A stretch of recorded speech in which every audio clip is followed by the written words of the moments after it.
Let me begin with you. It is the Yamuna Bazar area. We'd seen how NDRF teams were earlier trying to go ahead with the rescue and evacuation process. What is the situation over there? Because we can see there are children who are playing around you. Section 144, what really happened to that? So yes, Griha, whenever we talk about the low-lying area, so Yamuna Bazar is one of the prominent, in fact, the key low-lying area of the national capital. This is SP Mukherjee Marg. This is one of the important road whenever we talk about Chandni Chowk area and Red Fort area.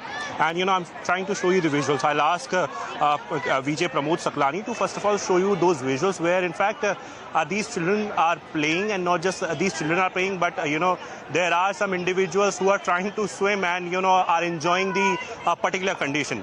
But this condition is, in fact, this is not limited to just enjoyment, because it has basically created a number of problems for all those who are living in these areas. So water has entered into the houses of those individuals who are living in these areas. Many of them have permanent structures.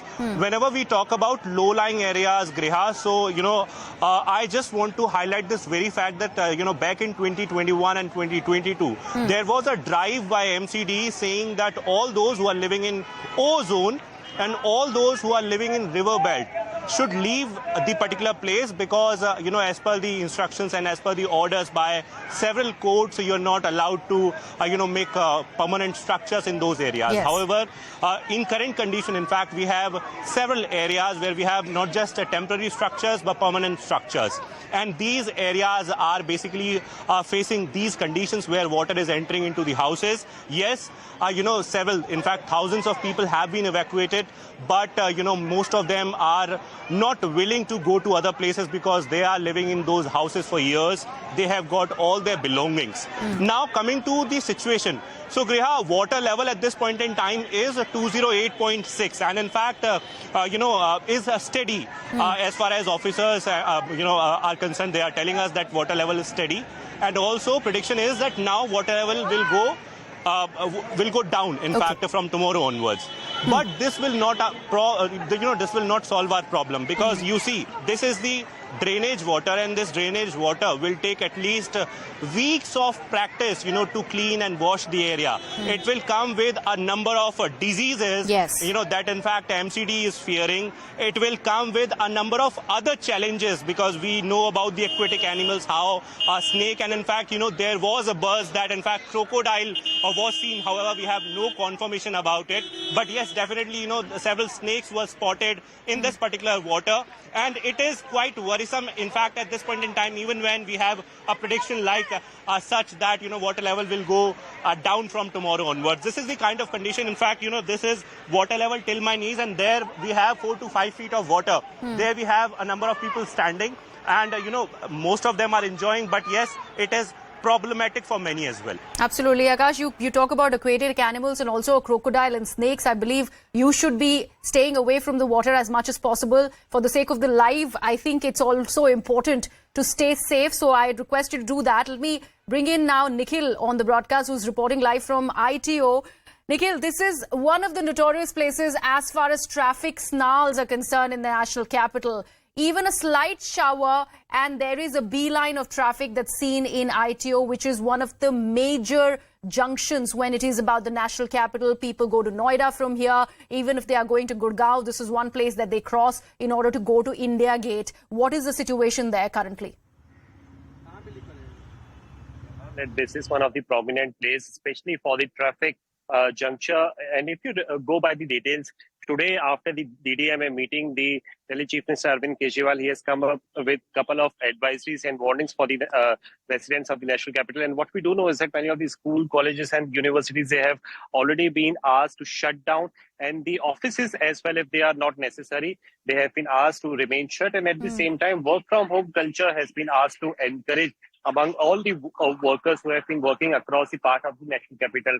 And this is the situation which could have done yesterday evening, because we started getting all the visuals, we started getting all the details yesterday only, that the water level is gradually moving towards the side of the ITO. So the advisory should have issued by yesterday evening. But nevertheless, today the efforts were seen from the side of the Delhi government, although not much of the option is available with them.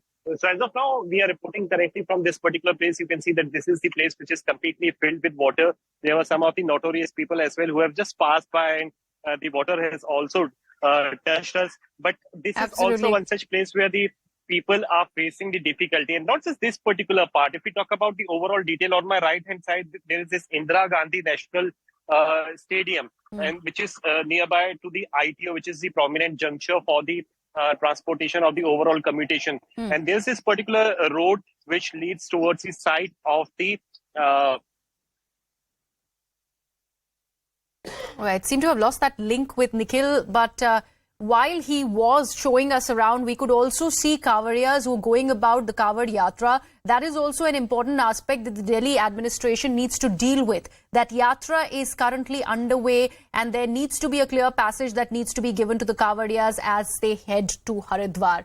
Let me bring Anshul now on the broadcast, who's reporting very close to ITO at the Delhi Secretariat. Anshul, is there an inundation that's been reported at the Secretariat, the seat of power in the national capital? Well, the situation out here at the Secretariat still remains the same. In fact, very, very dramatic visuals that have come to the fore just a few hours ago. I'll just try and move out of the frame and show you that the bus that we were reporting about approximately 2 hours ago, that bus is still stranded over there. When we came here, the water was about 2 feet, and now it has increased to somewhere around 5 feet is what we are being told, and the water level is increasing by the minute as we speak, whereas no preparations have been made by the Delhi administration to make sure that this water is taken out from here anytime soon. Now the roads have been closed by the Delhi police so that not any more buses or vehicles are allowed to enter into this entire area. But yes, the situation that has developed over here is definitely very, very worrisome, and also tells about the kind of planning that the Delhi government had, because remember, this is not something that has happened out of the blue. We knew that this was going to happen since yesterday itself, and the DDMA meeting that happened today, that could easily have happened yesterday, and students were not might not have reached their schools. People would not have stuck in traffic for at least 2 to 3 hours. In the morning, we saw the kind of situations that had developed across the northern districts of the national capital, and the same is happening right now as well. Now everything is now dependent upon the drainage systems of the national capital, if at all the drainage systems are capable of making sure that this water is removed from here, because the Delhi government seems like have given up on any plans on making sure that this water is removed from here. In fact, the water level that had increased in Yamuna, that water is still spilling out onto the roads. There are no pumps that have been deployed on the ground. There are no workers of the Delhi government or the Delhi administration that can be seen on the ground trying to make sure that the situation gets back to normal. Now this water that has collected over here is slowly getting dirtier and dirtier by every passing minute, and hence it is going to become a breeding ground for all the vector-borne diseases that we are going to see come up in the monsoon season out here in the national capital. Things like dengue, chikungunya and other mosquitoes might also breed over here. But yes, the Delhi government has still not taken any responsibility or any action regarding the kind of situation that has developed right outside the Delhi Secretariat. Now, situation like this happening right outside the Delhi Secretariat, approximately 5 to 7 kilometers away from the Delhi CM's residence, and approximately 10 kilometers away from the Prime Minister's house probably. So this is the kind of situation that has developed over here right before the G20 summit that is going to happen in the national capital. And if at all rain lashed the national capital during the G20 summit, then we are going to welcome our guests with like the Venice-like streets out here in the national capital, and this is definitely going to bring a lot of embarrassment not only for the people of Delhi but also for our entire country. Absolutely. And on a lighter note, Anshul, we would need gondolas for them to actually go ahead and commute. And, this is very, very shocking what you are showing us. And I'd like to tell my viewers, this is a usual thoroughfare for me because I want to avoid the traffic at ITO. So I usually take the Delhi Secretariat. But right now, it's impossible to actually skirt through these roads. And I believe that entire work from home idea that the Chief Minister has floated is because they themselves are not able to go to their offices and they would be forced to work from home.